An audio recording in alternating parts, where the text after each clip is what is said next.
Hi, Michaela and Laura. Welcome. Thank you so much. Thank you. So great to have you on here from Hypnosis Mindset Academy. I'm going to let you guys decide who wants to start, but tell us a little bit about yourselves and how you got started in this Hypnosis Mindset Academy. Wow, it's a long story. So me and Laura, we met on a group coaching program, actually. Both of us wanting to take our business to the next level and move it online. And we soon realized that we come from two very different spaces of coaching, areas of coaching. So I'm neuro-linguistic programming, and I'm also an actress, a role player, a body language expert. And Laura is more, well, Laura, tell us what you are. Yes. I won't speak for you. So I'm a physiotherapist, acupuncturist, and hypnotherapist. So it's amazing to see that we both have a different approach, but with the same goals. And that's the really nice thing, that we really complement each other. We see it also when we coach people. We go for the same goals, but we see things from a different angle, and that's really nice to see, actually. Yeah, That's so cool. when we realized this, we started working together. I actually coached Laura for a little bit, and she did some coaching with me. So she did some hypnotherapy with me, and we had kind of this idea that we would work together, but it didn't actually manifest when we first thought it was going to manifest. It actually manifested about 8 months later, when we started having a conversation. I don't even know how it happened, really. I really don't know how it happened, but we started to meet up more and more, and both of us were wanting to do a group program that was tailored to businesses, because we tend to work with individuals and help with limiting beliefs, confidence. I work with a lot of actors as well. I coach a lot of actors. And both of us individually have worked with CEOs and other coaches and things. So we were kind of okay, let's create a group program together and combining our expertise.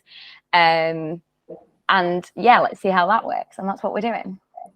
Oh, that's cool. So does it function a little bit like a mastermind, or is it different? So it's a 12-week course. So it's a lot longer than a mastermind. Although Laura has been on my masterminds. I do actor masterminds, and Laura's hypnotized some of my actors. But yeah, That's it runs really as a cool. 12-week course, essentially. So I work with them for 6 weeks, with the people who attend for 6 weeks, and Laura works with 6 weeks as well. We alternate. So I'll do a lot of the intentional, conscious stuff, goal setting. There's quite a lot of tasks as well to kind of enhance and encourage the learning. And then on the second week, we delve into the subconscious. Well, Laura delves into the subconscious and really cements the learning. Okay. Yeah, that was my next question, how the two of you work together. So that makes a lot of sense. And how many people would you say are in the program at once? Do you have a limit to how many people can be on the group calls, or? As it stands, so we are only just launching this. So we launch from next month. So this is brand new to both of us. Like I said before, we work one-to-one normally. I have a group actors program in terms of masterclasses, but this is our first kind of online group program that will be running on a weekly basis, and that starts next month. So we have capped it to about 20 people, just because we don't want to flood it until we know how it works, and to make sure that everybody's getting that time. But it's one of those things that we'll kind of see how it runs as we go. If we feel like there's too many people, then we'll certainly make sure that we work as people drop out, new people can get brought in, etc. But we're kind of playing it by ear at the moment. Okay. Looks like Laura dropped off for a little bit, so we'll catch her in a minute. So is it a situation where there's a start date and it runs the 12 weeks and then you start a new group, or is it like an ongoing, anybody can start at any time? Ongoing. Yeah, it's rolling. So each week has a different topic. They'll be able to start at any time as long as it's on an odd number, if that makes sense. So they'll be able to start on week 1, 3, 5, because the second part of that kind of learning happens the week later. Okay, that makes sense. So is it like the subconscious part would be the second part? Exactly. Yeah.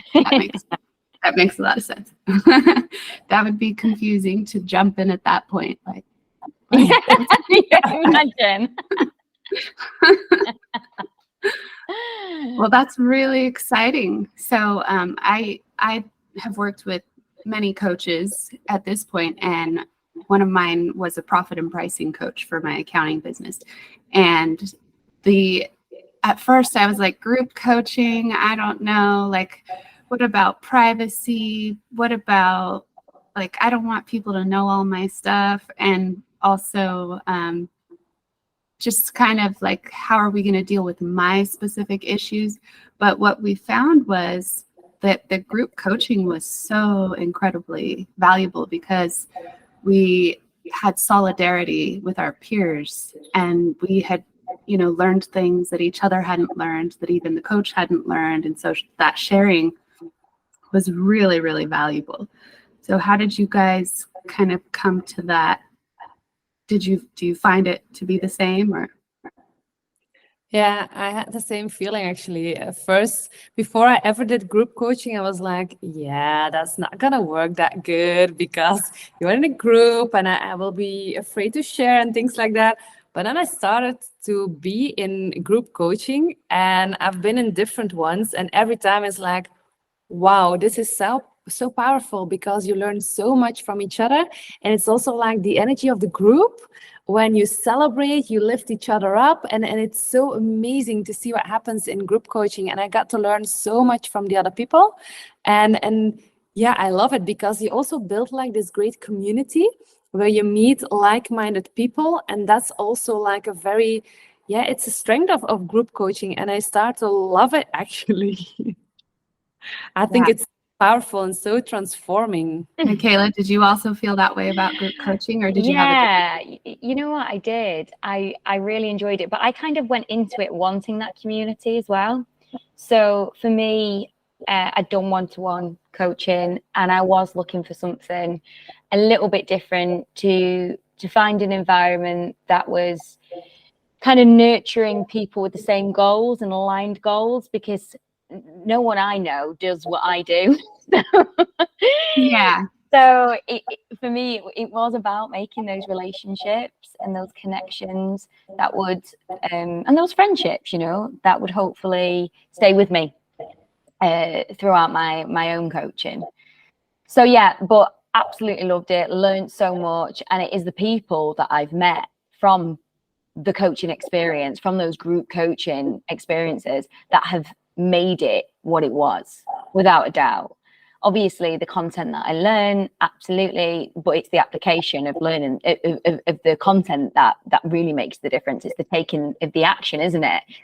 So, as long as you're responsible for putting that time and that energy and taking that action, then you're going to see the results. So for me, it really, really was about, yes, the learning and the content and the taking action, but also having those people on the course that are with you and are doing the same thing and are holding you accountable and are showing up with you on every single call, and are also really vulnerable about the things that they're struggling with, so that you don't feel like you're alone, because it can feel like quite an isolating industry at times. Yeah, absolutely. And that kind of brings me to a question that I had, which is, I'm in a group coaching environment right now, and we were talking about within our community how some of our members aren't sharing. And so I would like to talk about how important it is that you are there and you're in it, because what I've noticed is when I don't participate, because of that fear of what everybody's going to think of me, I do not get as much out of it. What are your thoughts on that? Well, absolutely. If you're not moving, if you're not being open, authentic, and vulnerable, then you still have fear holding you back, and there's only so far that you'll be able to go. Whereas if you release all that, release all the judgment, lean in, stay open, see this as a learning curve, not as something that you need to kind of win or succeed at. You see it as growth. Then you've got a totally different way to kind of navigate the process. And it's just so essential. For me personally, I know that it wasn't until I was able to be completely vulnerable with my fears, my insecurities, what was holding me back, what was propelling me forward, all of these things, owning my story, owning my history, owning what shaped me and made me the way that I am, warts and all, that I could actually pursue the things that I wanted to pursue without the fear of judgment, because I was wholly accepting of my own authenticity and who I am. Mm-hmm. I think if you go all in, if you play full out, then magical things happen, because then you just, when you keep yourself back and when you are afraid of sharing things, then that means that you also are afraid of sharing things in your own world, in your own business and things like that. So that means that you still keep yourself back, you're holding yourself back. So I think it's good when you have that safe community, when you have those group programs, it's safe. It's safe to share with those people, and that's like the first step. And I think that's a really good step to start sharing there. And then it gets easier to sharing more, like on social media or to friends or to clients, because that is who you are. And it's also your journey that makes it so special, because that is what makes you different from other people. And I think that's an amazing thing too. If you can be authentic, if you can stand in your own power and own who you are, I think that's a real power. And start sharing in group communities where it's safe, and then you can start sharing even more. I think that's a really important one. That is, yeah, the safety aspect, I think, is what some people may miss. They just feel so used to being silent and closed off that they don't think it's safe to share anywhere. And these communities are the place to do it, because, you know, often you're surrounded by coaches and therapists in these groups. So we know how to hold space and not be judging and you know, humiliating people. That's not going to happen in these spaces. And if it did, you know, that would be addressed. But I haven't experienced that at all so far. But you can kind of understand the fear of people not wanting to lean in, because we're taught to hide our emotions all of our lives, you know, to suppress what we're really feeling, to get on with it, you know. So that's an it's become innate in us, hasn't it? Our instinct and our intuition is being denied, and our logical brain that's run by what works for society has been heightened. And that often means that we even deny ourselves true emotional expression, and doing it feels so unfamiliar that it's scary. And that's hard. That's a hard thing to push through. And if people manage to push through that in their group coaching experience, then that's wonderful. And if they manage to thrive and truly own their vulnerabilities and insecurities and can, you know, be in that space, wholly owning themselves and what's truly going on for them and sharing that with the group, that's wonderful. And obviously will serve them massively in whatever their goals are. Mm-hmm. Yeah, I mean, that's what we're doing here, right? That's why we're in the program, to be more of ourselves. Yeah, I used to be actually like that person who was just listening and just like keeping myself back, because I was a master in hiding my emotions, and I had a really difficult time to be vulnerable. But I learned that, and I noticed the more I was vulnerable, that I was open about things, I started to learn so much about myself. And it was difficult in the beginning to start sharing and to be vulnerable, because I wasn't used to that. So, but it's amazing. The more you do it, the easier it gets. And sometimes I still feel like, should I share this? Yes or no?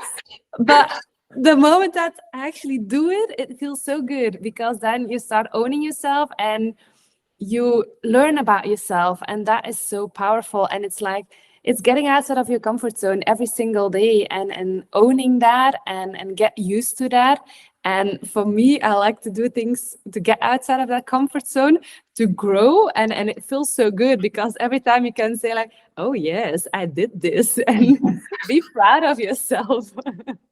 Yeah, it is so difficult. Especially I think many of us were raised in religious environments. And so like lately I've been using the frame of, and I wasn't raised Catholic, but that's a very popular religion, right? Population wise. And so it's like somebody will be holding back in the group and I can just see it, like it's just written on their face. And I'm like, I just want to be like, confess. You don't have to repent, but confess.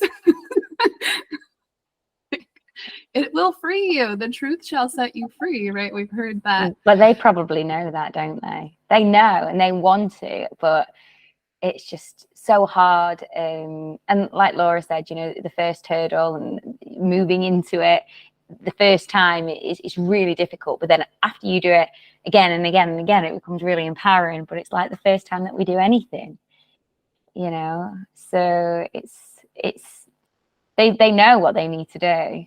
They just need, I suppose, that little bit of a push. Yeah, absolutely. And as coaches, that's our job. That's our job to ask those questions. What if you don't? What do you lose if you do not really bring yourself into this experience wholeheartedly? What are you sacrificing? Time, energy, money, your self-belief, because you're not showing up for something that you promised yourself that you would be showing up for, your self-trust. There's a lot more at risk than what people think there is. And that's why it's so important that you find a coach. And this is why sometimes group coaching experiences, especially like that are tailored around businesses, they don't work so well if people have got underlying like problems that they haven't dealt with in terms of their belief systems. So it takes a good coach to notice that and to challenge the individual about the belief systems or the stories that they're holding on to, so that they can rewrite them. And then with those rewritten or reframed, that way they've got that ammunition to take action on the things that they're learning, the content that they're learning. Because without that fundamental shift, they're never going to do it. They're never going to take action. And, you know, Laura will agree with me here, because she told me very early on when we met that her first group program, she was just kind of sat there like, I don't have the courage to put this in action yet, so I'll just sit there. And I think a lot of people are guilty of that, are guilty of just kind of sitting on the sideline, like observing, but not quite ready to take the plunge because of XYZ. And our job as coaches is to uncover XYZ with the client and try and empower them so that they are ready to do the thing that they've always wanted to do, and to share with the world themselves and their vision and what they want and their authentic self. Yeah. And so in your group course, would you say that, let's say you get into the dynamic and you notice that the same 5 people are doing all the talking on the group calls and all the sharing. How do you handle something like that? I mean, yeah, Laura, I'll let you take this on. No, it's I've been chatting away. I'm an actress. You have to try and shut me up. You're doing really good.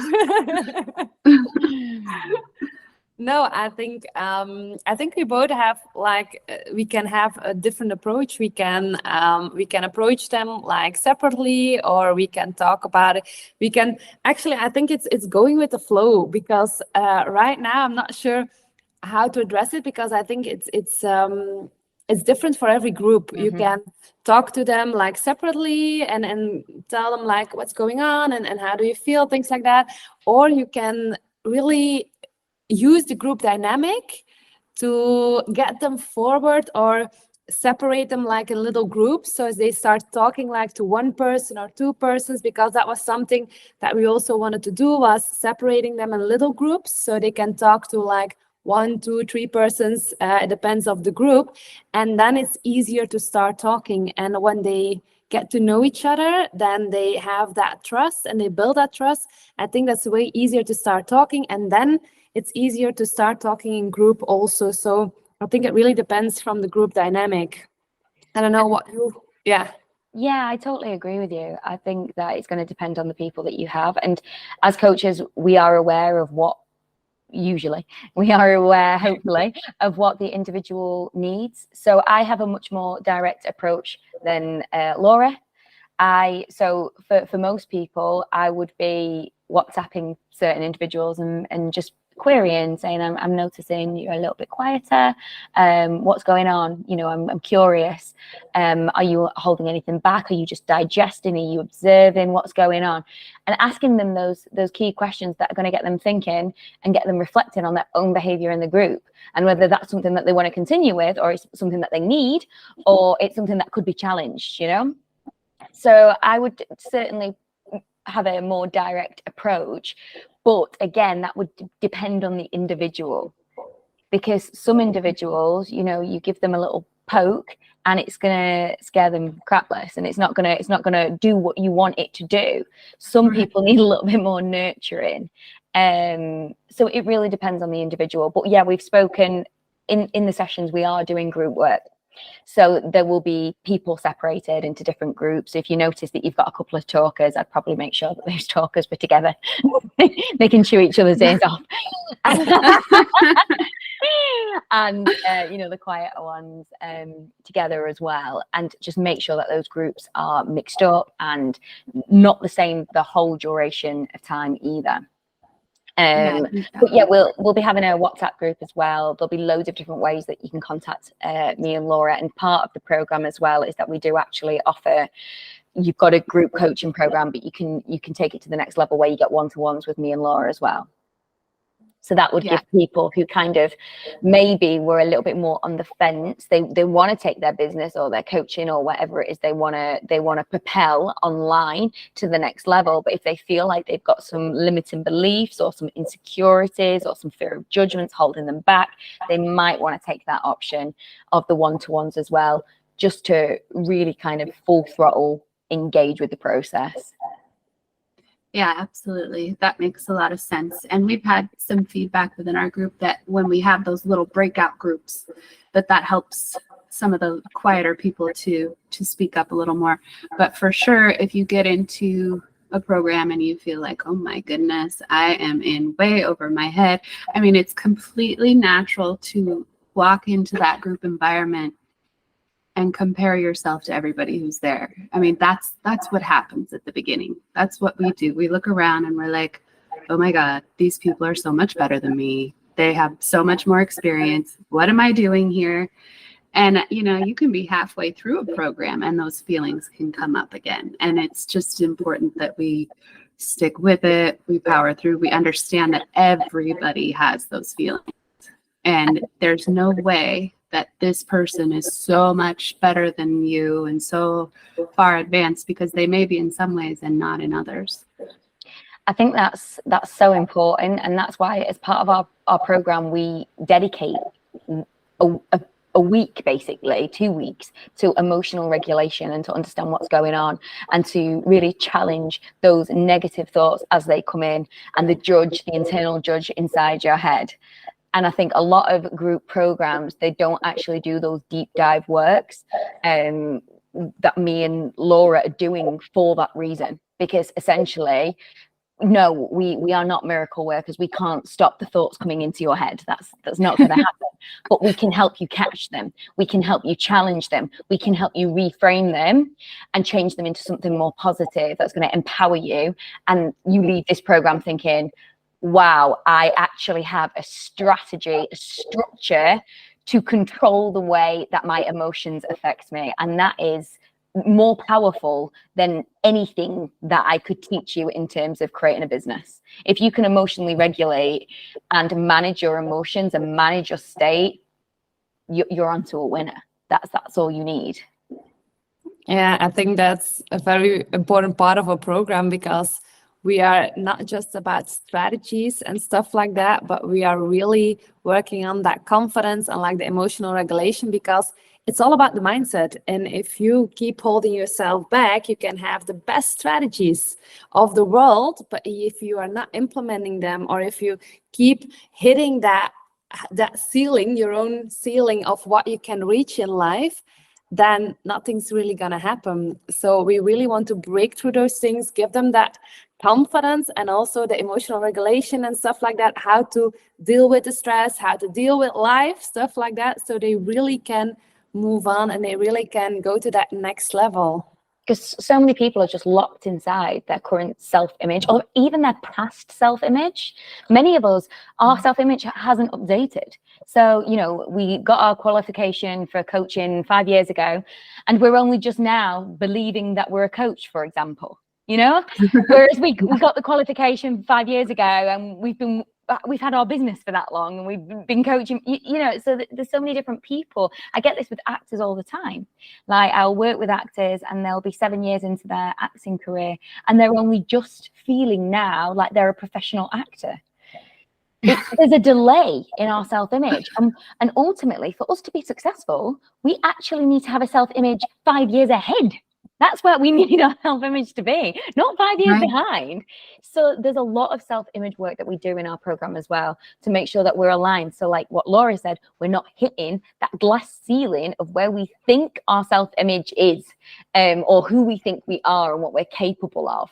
We're hitting a ceiling that's much higher. That's in 5-10 years time, you know, we're aiming for that ceiling, because we know that it's possible, because we've got that self-trust, that self-belief, because we've done all of that work. Yeah, and it's also about keep doing the work, because I was like, one time I was wondering, but I've done so much work, so now I can stop. And I was like, no, it doesn't work like that. And also I heard this thing, and I really love that. It's like washing yourself. You have to keep washing yourself, because it's not going to happen automatically. You just have to keep doing it. And it's like our mindset too. We have to keep working on that day after day, because it's also like the small habits that you have. It's how long does it take before you make a decision? Because that will reflect also in your business. It's the small habits that we have, and every single day, if we work on that, we keep working and we keep growing, and you're just having fun, because then you can see, like, in the beginning I was like, every problem that appeared, I was like, oh no, not again. And I'm like, oh, interesting. All right. I have to overcome this to go to that next level. And when you see things like that, it's fun. It's like interesting. Oh, this is happening. Oh, I have to learn from this. I have to break this to go to that next level. And it becomes so much fun to work on yourself every single day, that you have that passion to go even further and further. And I actually love that. And I think we are both like that. We want to keep learning. We want to keep going. We want to keep going to that next level. And that's a really nice thing. That's also why we work very good together, because we have those same things that we want to reach and want to do. Yeah, and I think a lot of people may think that as they get to know themselves, first of all, we're taught to just not even, you don't need to know yourself. Like, you don't have enough value to even need to know yourself. Like, be focused on helping other people, right? And then, but when we think we start to get to know ourselves, and we're going to be like, no, it's the opposite. It's like, whoa, I'm interesting. Like, it's fun to know me. You start to get more, you feel better. And so, like, I wouldn't want people to like think, oh no, this is going to get worse and worse. No, you're actually creating a whole different set of patterns. And when you talked about emotional regulation, we think that we should already know how to do that. Like, I'm an adult, so I know how to regulate my emotions. Well, stuffing my emotions down is not regulating my emotions. So we were taught, our parents and grandparents and everybody are still kind of operating from a wounded inner child. So we weren't raised by people who knew how to regulate their emotions. so they couldn't teach us how to do it. So like going back, we've got all of that ancestral programming to uncover and work with. But it is like a very, I mean, there are hard lessons that happen for sure. But ultimately, it's really a wonderful experience over time. Absolutely. Yeah. Yeah. Yeah. And humans, we know how to react. We don't often prevent. Look at, I mean, we're getting a bit political here, but look at medical system. We know how to treat. We're great at treating. Are we great at preventing? Not so much. No. So, it's the same thing. We need to prevent an emotional outburst or an emotional dysregulation, or not dysregulation, that's the wrong word, but an emotional hijack that is ultimately going to sacrifice the way we respond and the way that we respond to our business and the people around us, and sacrifice ourselves, the way we respond to ourselves. And it's such an important thing that you brought up there about having a relationship with yourself, because this is another thing as humans we don't do. We avoid having a relationship with ourselves and instead prioritize relationships with everybody else. And in turn, we neglect our most basic fundamental needs because we're not even aware of what we need anymore, because we don't have that relationship with ourselves. And you're totally right. When you start to have that relationship, when you start to explore yourself, you explore the good, the bad, the ugly, all of it. You're like, wow, okay, cool. Didn't know that was there. That's new. And it gets a little bit fun and it gets a bit exciting. And the more that you explore and the more that you learn and you engage and you stay curious, the more that you're able to manipulate yourself in a way to feel a certain way and to do certain things. And you can be really compassionate towards yourself. And instead of having an enemy in your head or a judge in your head, you've got a best friend who's looking out for you, who's on your side, who holds you accountable. Absolutely, when you're not showing up for yourself, but doesn't hold on to it so that it's long-term guilt or shame or chronic guilt or chronic shame, because they know that that is not useful. So it's finding those techniques so that we can be the people that we want to be and show up the way that we want to show up for both other people and ourselves. Because it's only when we show up for ourselves that we can truly show up for others without resentment. Anyway, that's my belief. If you're not showing up for yourself, well, why the hell would anyone else deserve you to show up for them? So as much as you're saying, I'm selfless and I show up for everyone else, there'll be some resentment and some bitterness there if a part of you feels like you're needing something. And I think a lot of people pleasers, and they feel guilty of loving themselves, of taking care of themselves. Because it's not the way it's supposed to be. You have to be there for the people, you have to give away. But the thing is, when you're always giving, it's not how it works. And I learned this technique recently. It's like when you keep breathing out, when you keep doing that, it feels uncomfortable. And that means that you keep giving. And then you have to breathe in and take also a little bit. But when you keep taking in, that also feels like very uncomfortable. So it's like giving and taking. It's the natural flow of life. We do it with breathing, and we have to breathe to stay alive. And I think that's an important thing, that it's not selfish to take care of yourself. It's actually, and to get to know yourself, it's actually very normal. And it's only by doing that you can keep giving to other people, because only then you have that energy to keep giving to other people. Because if you don't feel good, then we lash out or we say things that we don't mean. But if you feel good, we shine, and we want everyone to feel good. And I think that's important, because so many of us feel guilty when they take care of themselves because they have to take care of other people. But it's also important to take care of yourself. It's a cliche, but it starts with loving yourself. Well, yeah, I think a lot of what we were taught is that, or a lot of the current view that people have when they hear the term self-love, they say self-love equals narcissism. Like you're just, if you are so focused on yourself, like I had a conversation with someone recently and she was I was like, I don't really subscribe to the idea that we're all sinners. I think that we're all unique individual, lenses of source or God. Like, we were created. That's my belief. And I don't think God looks at us and says, ew, you're a sinner. Like, and this person I was talking with was like, no, we are sinners. And I was like, oh, I'm so sorry you feel that way. But she did not want to feel a different way. She is digging safe. her heels She's in. safe in that place. That she's got that certainty, and God forbid you should challenge that, because when we're uncertain, a whole gate of things could happen, But how many decisions and opportunities does she not deny herself because of that belief? Constant. Yeah. It's when you think you're safe by telling yourself you're bad, like, let's just think logically about that for 1 second. It doesn't make a whole lot of sense. Slightly disconcerting, really.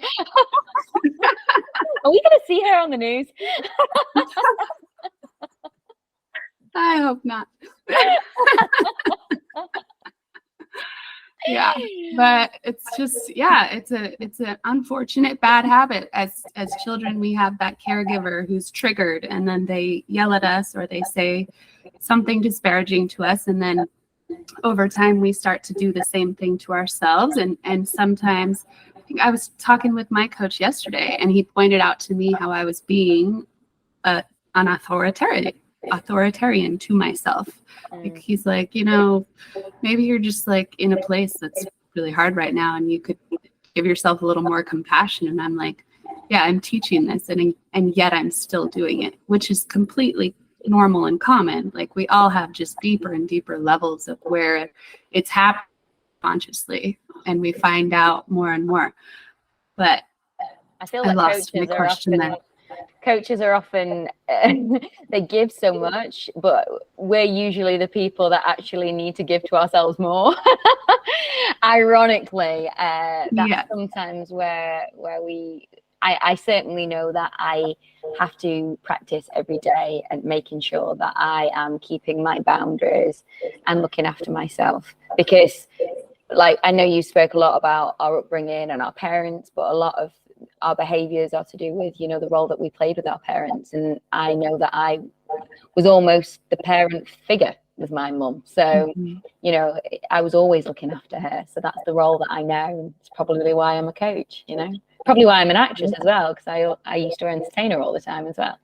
So it's funny, but you can use those experiences to be, the best versions of you, and hopefully do some good, as long as you're looking after yourself as well. And I think it's interesting to get coached when you are a coach. It's very good to get coached, because we all have those blind spots that it's like, oh, I know something's there, but I don't really see what's going on there. And when someone says, like, it can be just one sentence, like, oh, that's interesting, and things start to shift.